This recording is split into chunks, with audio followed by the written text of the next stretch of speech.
بسم اللہ الرحمن الرحیم۔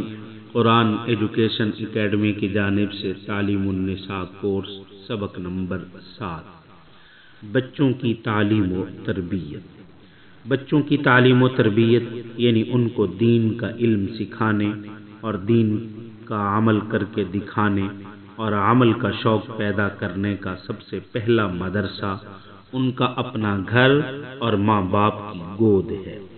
ماں باپ عزیز و اقارب بچوں کو جس سانچے میں چاہیں ڈھال سکتے ہیں اور جس رنگ میں چاہیں رنگ سکتے ہیں۔ بچے کا سنوار اور بگاڑ دونوں گھر سے چلتے ہیں۔ بچوں کی تعلیم و تربیت کے اصلی ذمہ دار ماں باپ ہی ہیں۔ بچپن میں ماں باپ ان کو جس راستے پر ڈال دیں گے اور جو طریقہ بھلا یا برا سکھا دیں گے وہی ان کی ساری زندگی کی بنیاد بن جائے گی۔ آج کل ماں باپ اپنی اولاد کو دنیا حاصل ہونے والا علم سینکڑوں اور ہزاروں لاکھوں روپے خرچ کر کے سکھاتے ہیں، اور بعض لوگ کوئی دوسرا ہنر سکھانے کے لیے کسی کارخانے فیکٹری میں بچے کو پہنچا دیتے ہیں، مگر دینی باتوں اور دینی عقیدوں اور دینی طریقوں کے سکھانے کو ضروری نہیں سمجھتے۔ اگر کسی نے بہت ہی دینداری کا خیال کیا تو ذرا سی کوئی بات سکھا دی، یا چھوٹے سے کسی مکتب میں 1-2 سال پڑھوا کر آگے دنیا کمانے میں لگا دیا اور دین کی بہت ضروری باتوں سے محروم کر دیا۔ بچہ کے دل میں اللہ تعالیٰ کا خوف، اللہ تعالیٰ کی یاد، اللہ تعالیٰ کی محبت اور آخرت کی فکر اور اسلام کے حکموں کے سیکھنے اور اسی کو زندگی کا مقصد بنا لینے کا جذبہ پیدا ہو جانے کی پوری کوشش کرنی چاہیے۔ اس کو نیک عالموں حافظوں کی صحبت میں دین کی تعلیم دلواؤ، قرآن مجید حفظ کراؤ، قرآن و حدیث کے معنی اور مطلب سمجھانے کے لیے عربی پڑھاؤ، اپنی اولاد کو نماز کی پابندی، حلال کمائی، عبادات الہی، اللہ رب العزت کی یاد، قرآن مجید کی تلاوت، حرام سے بچنا، ایمانداری، حیا و شرم، سخاوت، صبر، شکر، حلم اور بندوں کے حقوق کی ادائیگی اور وعدوں کو پورا کرنا، اور اسی طرح دوسرے اچھے اخلاق سکھاؤ۔ اگر آپ کا بیٹا دین کے طریقے پر چل کر دوزخ سے بچ گیا اور دنیا میں بھوکا رہا تو یہ بڑی کامیابی ہے۔ اگر اس نے لاکھوں روپے کمایا اور بڑی بلڈنگیں بنائی مگر اللہ رب العزت سے دور رہ کر گناہوں میں پڑ کر دوزخ کو منہ لے لیا تو دنیا اور جائیداد بیکار، بلکہ اس کے لیے وبال ہی وبال ہے۔ عورتوں کی بڑی ذمہ داری یہ ہے کہ اپنی اولاد کو دیندار بنا دیں اور دوزخ سے بچا دیں۔ ہر بچہ 9-10 سال تک اپنی ماں کے پاس ہی رہتا ہے۔ اس عمر میں اسے دین کی باتیں سکھا دو اور دیندار بنا دو۔ اگر اولاد دیندار ہو گئی تو تمہارے لیے دعا کرے گی اور جو علم تم نے سکھایا تھا اس پر عمل کرے گی تو آپ کو بھی اس کا ثواب ملے گا۔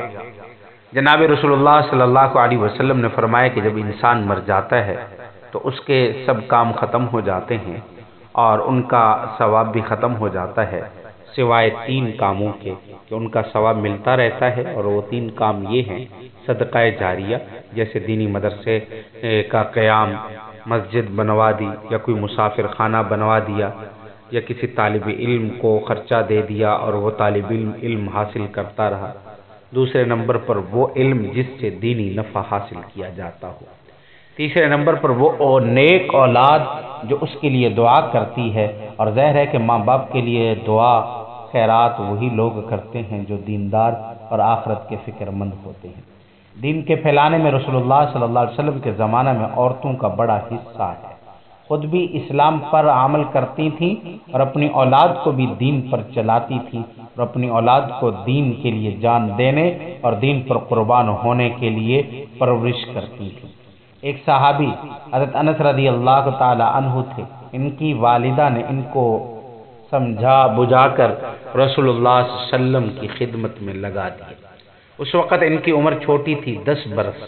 انہوں نے رسول اللہ صلی اللہ علیہ وسلم کی خدمت کی اور بہت بڑے عالم ہوئے۔ صحابی عورتوں میں دین سیکھنے کے بڑے جذبے ہوتے تھے، اور ان کے بعد والی عورتوں میں بھی دین اسلام کی تعلیم کو رواج دینے اور اپنے عزیز بچوں کو دین سکھانے کا اس قدر خیال تھا کہ جب ان کے گھر سے ان کے بیٹے یا بھائی دین کا علم پڑھنے کے لیے سفر کو جانے لگتے تو ان کی جدائی پر ذرا غم نہ کرتی تھی، اور ان کے خرچ کے لیے اپنا زیور تک بھی بیچ دیتی تھی۔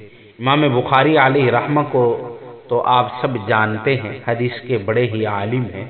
جب انہوں نے علم حاصل کرنے کے لیے سفر کرنے کا ارادہ کیا تو ان کی والدہ اور بہن نے خرچ کی ذمہ داری لی، اور ایک تو بہت بڑے عالم قاضی زادہ رومی علیہ رحمہ گزرے ہیں۔ جب انہوں نے علم حاصل کرنے کا ارادہ کیا تھا تو ان کی بہن نے اپنا بہت سا زیور ان کے سامان میں چھپا کر رکھ دیا تھا، کہیں آگے ان کو کام آئے گا۔ اور ایک بہت بڑے عالم ہیں امام ربی، یہ گزرے ہیں۔ ان کے باپ ایک اسلامی حکومت کی فوج میں ملازم تھے۔ اس زمانے میں مسلمانوں کی فوجیں اسلام کو بلند کرنے کے لیے دشمن سے لڑا کرتی تھی۔ امام ربی کے والد بادشاہی حکم سے بہت سی لڑائیوں میں بھیج دیے گئے۔ اس وقت امام ربی ماں کے پیٹ میں تھے۔ چلتے وقت ان کے والد نے اپنی بیوی کو 30,000 سونے کی اشرفیاں خرچ میں لانے کے لیے دی۔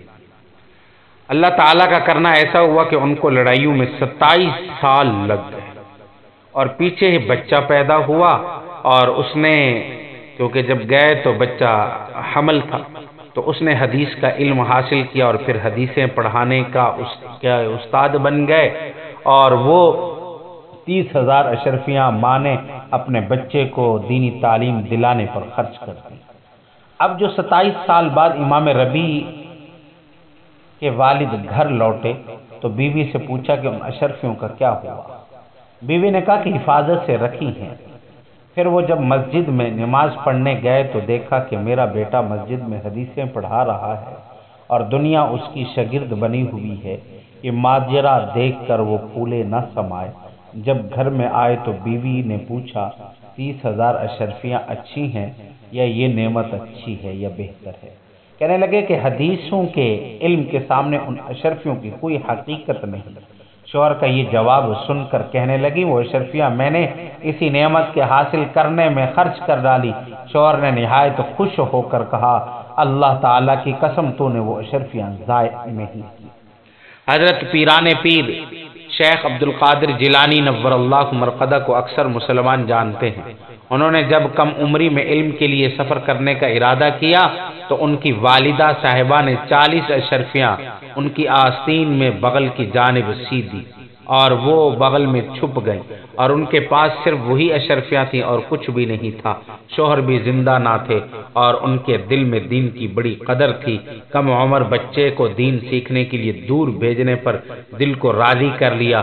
جو کچھ تھا 40 اشرفیاں وہ بھی بچے کے ساتھ کپڑے میں سی دی ہیں اور بچے کو روانہ کر دیا ہے، اور ساتھ یہ نصیحت کی ہے بیٹے جب بولو تو سچ بولو۔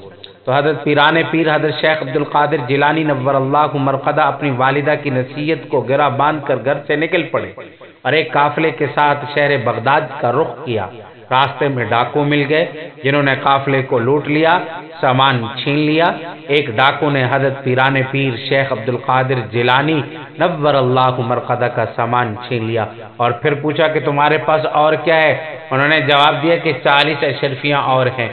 یہ جواب ڈاکو نے سنا تو سمجھا کہ لڑکا مذاق کر رہا ہے۔ کہنے لگا کیا مذاق کرتے ہو؟ حضرت شیخ نے فرمایا کہ مذاق نہیں کرتا، سچ کہتا ہوں۔ اس کے بعد دوسرے ڈاکوؤں سے سوال و جواب ہوا۔ اس نے بھی اول تو اس بات کو مذاق سمجھا، پھر خیال کیا کہ حضرت شیخ کو اپنے سردار کے پاس لے جاؤں۔ سردار کے پاس لے گئے، گفتگو ہوئی، باتوں میں اس نے پوچھا آپ کے پاس اشرفیاں کہاں ہیں؟ حضرت شیخ نے فرمایا کہ یہ آستین میں سلی ہوئی ہیں۔ ڈاکوں کے سردار نے کہا تم عجیب آدمی ہو، ایسی قیمتی چیزیں چھپی ہوئی ہیں اور وہ کسی کو پتہ نہیں اور تم ہمیں بتا رہے ہو؟ تو حضرت شیخ نے فرمایا کہ مسلمان کو ہمیشہ سچ بولنے کا حکم ہے۔ وہ کیا مسلمان جو جھوٹ بولے؟ حضرت شیخ کا یہ فرمانا تھا۔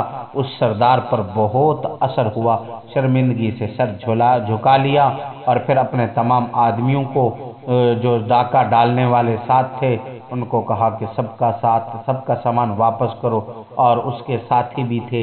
یہ سارے حضرت شیخ کے ہاتھ پر بیعت ہوئے اور اپنے گناہوں سے توبہ کی اور سارے کے سارے قافلے کا لوٹا ہوا سامان بھی واپس کر دیا۔ اب دیکھیں ایک بوڑھی ماں کی نصیحت کا اثر، بچے کو دین پر ڈالنے کا نتیجہ کہ سب ڈاکو نے جو لوٹ مار کرتے تھے اس سے توبہ کر لی، سارے قافلے کا سامان بھی واپس مل گیا۔ آگے چل کر حضرت شیخ عبد القادر جیلانی نور اللہ مرقدہ بہت بڑے عالم، ولی، بزرگ اور تمام امت ان کی بزرگی کے قائل ہے۔ اس پر صرف ماں کی نصیحت کا اثر تھا، تو اس لیے ماؤں کو خود بھی نیک ہونا چاہیے اور اپنے بچوں کو اچھی نصیحتیں اور نیک بنانا چاہیے۔ السلام علیکم ورحمۃ اللہ وبرکاتہ۔